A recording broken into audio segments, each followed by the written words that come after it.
Hey there. Welcome to another exciting episode of Picture This Film Reviews. My name is Matt, and you are? I am Dan. Hey, Dan. How are you? I'm doing pretty well, Matt. How are you? Doing all right. We got a bit of a different episode, but we've done this type of thing a few times now. Um, Dan, we are here to talk about what movie? We're here today to talk about Teenage Mutant Ninja Turtles, Mutant Mayhem. Whoa. Now I know what you're thinking, YouTube viewer. That movie's not out yet. We're absolutely right. That's why we're talking about it. We're here to tell you everything we know so far about Teenage Mutant Ninja Turtles Mutant Mayhem, the new film that's coming out uh August sometime. But hey, we'll be discussing that here momentarily, so just stay tuned. Um, I'm going to throw it over to Dan. We're going to get started. We're not going to waste any time. We're going to give you every bit of information that we have. So Dan, what do we know about the Turtles? I mean, man, this starts back in our childhoods. What do you remember about the Mutant Ninja Turtles coming up? Because what I remember is there was a bunch of turtles that knew how to do karate and all kinds of crazy stuff with their little hand weapons.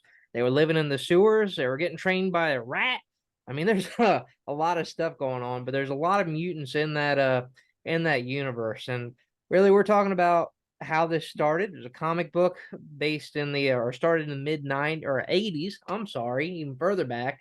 Yeah, Created they're by they're the AARP Turtles now. yes, they're definitely up there, but not on our screens. They're originally created by Kevin Eastman and Peter Laird. And I mean, ever since those comic books came out, they've kind of blown up all over the scene and kind of hit almost every single decade. We're talking about the first live action trilogies that came out in the early 90s. They got into animation 2007. 2014, we got another live action, and then that was for two films. Mhm. And now we're back again for a brand new animated adventure here being called Teenage Mutant Ninja Turtles Mutant Mayhem. So, as far as what we know, it's the Turtles doing what they do best. They're working in New York City, facing down an army of mutants, trying to gain popularity and the love of the public. And honestly, how are they going to do that? Well, one pizza and one cowbunga at a time. So, kicking it back over to Matt, as far as the directors that we have on this, who's in charge of this thing? Looks like it's being directed by Jeff Rowe.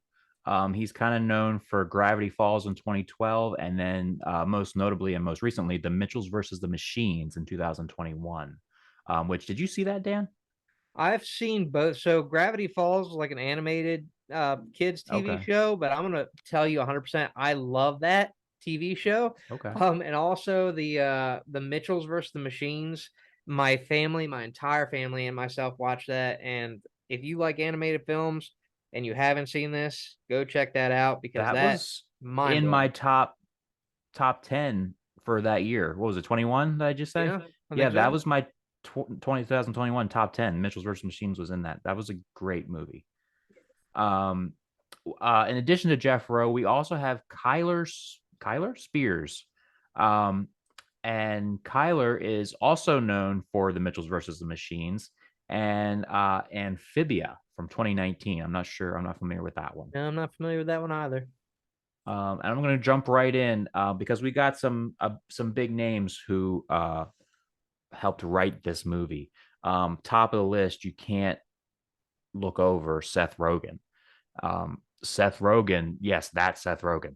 Um, he has really, if you think about it, from a stand-up comedy to Super Bad to Knocked Up. Um, and I gotta tell you, originally I am not a Seth Rogen fan, and then he made me a fan. Really, first time I like, wow, this guy's kind of funny. Was in Neighbors with Zach Efron. I watched that because the trailer. I remember when that movie came out, the trailer was hysterical, and I was like, I've got to go see this movie. I don't like Seth Rogen, but I got to go see this movie, and it lived up to the hype for me. And then after that, I saw, a movie that they do that I watch personally every single Christmas, the night before, with Anthony Mackie and Joseph Gordon-Levitt. It is also hilarious. So now I have a much better appreciation for Seth Rogen. This is the end and other movies like that. So to see him be a part of this as a writer is very interesting. He's also a cast member, which we'll get into momentarily. Along with Seth Rogen, we got Evan Goldberg, who is really Rogen's partner on everything. I mean, This Is the End, Knocked Up, Pineapple Express, Funny People, The Green Hornet, Night Before, The Interview, you name it. Evan Goldberg has been involved in pretty much every aspect of Seth Rogen's career. So he's here as well. In addition to those two ginormous names, we got Jeff Rowe, who the director is also gets a writing credit here, along with Benji Samit. I'm not sure how he says his name, Samit, who is known for writing Pokemon Detective Pikachu in 2019, along with Koala Man, which is also this year, 2023. So that's the writing news. I mean, you definitely alluded to it when you were talking about, Seth Rogen being in this movie. He is, as long as a star-studded cast. I mean, we started watching. There's a video online that says "Meet the Cast," and it has starts out with Seth Rogen talking about the movie a little bit, and I was amazed by how many stars are in this thing. And when we're talking stars, we're not just talking actors; we're talking musicians and all kinds of walks of life, even martial artists, kung fu experts. And who are we talking about? Starting at the top of the list, and this is the long one, folks. Rose Byrne coming in as Leatherhead, Jackie Chan as Master Splinter. Who would have been a better pick for that? Seth Rogen, who's coming in as Bebop. He's one of the villains. Paul Rudd as Mondo Gecko.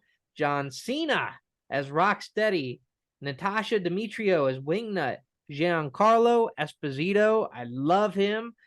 Baxter Stockman, Maya Rudolph as Cynthia Ultram. Ice Cube is coming in as Superfly. Post Malone, Ray Fillet. Nicholas Cantu is going to be one of the Turtles. I know Matt has a couple notes he wants to bring up about these guys, but Leonardo, Brady Noon coming in as Raphael. Donatello is going to be played by Micah Abbey. Shannon Brown Jr. is Michelangelo. We also have notes of Hannibal Buress as Genghis Frog. Oh, that sounds interesting. But yeah, Matt, do you have any comments you'd like to make on the turtles themselves, the folks playing the I part? just really enjoy that. I like the idea that the Teenage Mutant Ninja Turtles are being played by teenagers. I think that goes a long way. Um, and I'm not going to go into why, but we have talked about this before, and I've made the comparison that Spider-Man, even though he's Spider-Man, um, in the comics is a teenager. He's a kid. And that's why Tom Holland works for me so well, because he was a kid when he started this. Now he's well into his 20s, but when he got hired, he was 18, 19, so he was still a teenager. And whereas Tobey Maguire and Andrew Garfield were both like in their 30s or late 20s, depending on which one we're talking about, when they took over the role of a teenager. And to me, I mean, it could work, and it works sort of for those films, but it doesn't have the authenticity as an actual teenager doing the part. And again, I don't know much about these actors, so just because they're kids doesn't mean it's going to be great, right? I mean, it could be a total stinker that maybe they should have gotten older people. But I do know one of them, Brady Noon, is a standout here for me, only because he has kind of been in some other things. The movie Good Boys, the movie about the three boys who cussed and did all these bad things, from a couple years ago with Jacob Tremblay in it as well. Brady Noon is one of the main characters in that. He also had his own TV show on Disney Plus, Mighty Ducks Game Changers. He was the lead in that show. It went for 2 seasons. It just got canceled this year, but 2 whole seasons. He's the star of that show. And then, of course, he's in the upcoming Rust film with Alec Baldwin, which has the controversy around it. But he's kind of making away for himself in Hollywood. And so out of the Turtles, he's the actor that stands out for me. I'm just excited to see what they bring to the characters. Yeah, but I think too, I got to give Seth Rogen some credit back at the top. Just watching some of the interviews and things with him, it was definitely him pushing to give that more teenage-based Ninja Turtle feel to this movie. I mean, we had the live action movies, which those guys honestly in their costumes look like linebackers. They were huge. Kayla's over on the side saying, well, honestly, they're mutated, so there's a reason. But to me, they just didn't seem to fit that profile. Yeah, they love pizza. Yeah, they had, some teenage shenanigans thrown in the mix. But I mean, the design on these guys, I think it fits it. Their toys, there's all kinds of merchandise popping up all over the place that they're advertising for this. It looks fun. It looks like it's going to be energetic. And honestly, coming off the tail of movies like Across the Spider-Verse, which there's a video that we have on our channel about, the sky's the limit for animation right now. And I've seen in that movie a lot of beautiful work done, especially in the action sequences and things of that nature, which I'm hoping that we're going to get here. But I guess we're going to find out soon because, guys, the release date is soon upon us. When this video comes out, it's only going to be a couple weeks. Matt, what do we have as far as the release date? I was the one that didn't know in the beginning. You're gonna give it back to me. Yeah. Well, I August can take 2nd. it. August 2nd is when it comes out, guys. So that really is by the time this video hits, yeah, we're talking probably 2 weeks from the time you're watching this. So it's right around the corner, which is funny because I haven't seen much advertising, me personally. I don't know about you, but I've Well, seen one that's a trailer. funny thing. Like, I'm not sure where you're at, but I know that on YouTube, which my wife, I, and my kids like frequent, we see a ton of Really? advertisements for Teenage Mutant Ninja Turtles. But again, like you got It's to that think, algorithm. yeah, well, where are their target audiences at? Kids. Yeah, more Yeah. so online, and with two kids in the house, that's probably going to pop up a lot for us. And Yeah. I'm sure that other folks, like if your parents or maybe you're one of our younger viewers watching some of those videos, that you're probably getting a lot of the Teenage Mutant Ninja Turtle advertisements as well. So, I also just wanted to quickly note because I thought so, but I wasn't sure, so I looked it up real quick. Seth Rogen was also a producer on that movie, Good Boys. So him and Brady Noon have worked together before. So that's probably how they got together on this. One other quick note that I wanted to mention: if you're looking for the big bad Shredder in this movie, you will not be seeing him. Jeff Rowe confirmed that Shredder's not in this movie, despite originally there were plans to put him in this movie. He quote unquote said he wanted to give Shredder the Dark Knight treatment, meaning as the Joker, the Batman's biggest villain, was in the second film. So they are seemingly to plan more than one movie of this if it's a hit, which then maybe we'll see Shredder in the second movie. This is really one of the only times that Shredder has not been in a Turtles property. I mean, he's video games, animated series, live action movies, you name it. Shredder's usually their main villain, and he's not here. So that's an interesting concept, and it'd be interesting to see how it plays out without him with other villains in this movie. I think it's a good move by them. I mean, they're going to build you into the universe before they throw their biggest bat at you, which honestly, I think a lot of movies, we just had another episode about, top five worst sequels. I mean, what do a lot of those fall victim to? They don't have a very strong story or motivation for it, but keeping one of the biggest villains in the Teenage Mutant Ninja Turtle universe, out there and putting them in a whole movie on their own, that already sets them up for, sky's the limit creatively, Right. and really takes a lot off their plate of like, oh my gosh, we have to come up with a new fresh idea to keep this going. So kudos to them. Hope it really turns out. Definitely don't want to look at another, failed franchise, and honestly getting feelings this won't be, and curious what you're thinking as well. Me or the audience? Both. I'm excited for it. I don't know much about it other than what we've just covered here. So, I'm going in not totally blind, but with, blinders on because I haven't seen much about this. Doing this video is really where I've learned more about this movie than anything else. So I'm excited and I'm I'm I'm interested. I'm cautiously interested well, because I haven't liked a Ninja Turtles movie really since the 90s. So I'm cautiously interested. Well, you gotta keep in mind too, the production company is on board with this. The head of that Nickelodeon Animation Studios. There's also Point Grey Pictures, Image Comics. But I was talking to my wife about this. Do you think this is going to be a movie that the kids are going to be able to see? honestly, just what we're talking about as far as the advertisements and things of that nature, I think this is probably going to be one of those that you can take your Does it have a kiddos to rating? see. Does it have a rating? Let's see. I didn't see one on the page, but let's check it out. So just FYI, it's going to have a runtime of 1 hour and 39 minutes. So as we're trying to look up the I have it. If what you does don't. that put us on our bathroom scale, Matt? Oh, I haven't done that in a while.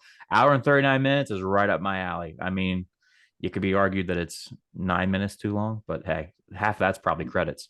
And So then I'm good. the funny part about before talking about the rating, like we Matt and I were going back and forth about a couple movies, like just as a sidebar, because this is just one of those things I'm gonna throw in here if you're actually watching this.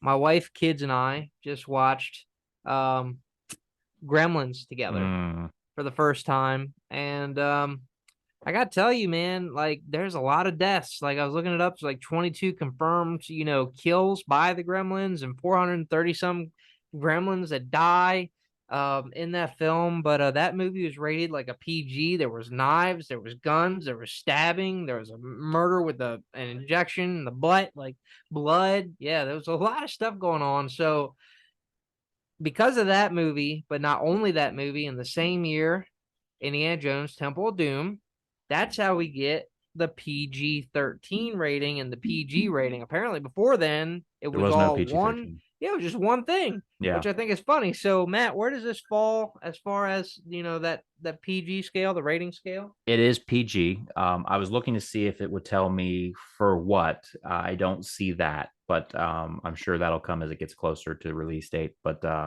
it is PG, so parental guidance is suggested, but you should be able to take your children. Sweet. And that's good. I mean, really, in the height of summer, when you have the kids home, it's hard to go see any of those feature films. So getting to get out and one that the parents are probably going to enjoy for the nostalgia of coming back to their childhood toys, video games, arcade games, all that kind of stuff, and then also being able to introduce your kids to it. That's exciting times. So For let the sure. good times roll. Cowabunga. Cowabunga, dude. Pizza dude's got 30 seconds. There you go. Um, that's all we have, I think. I mean, you just kind of gave your last comments, but any last thoughts or comments about Mutant Mayhem?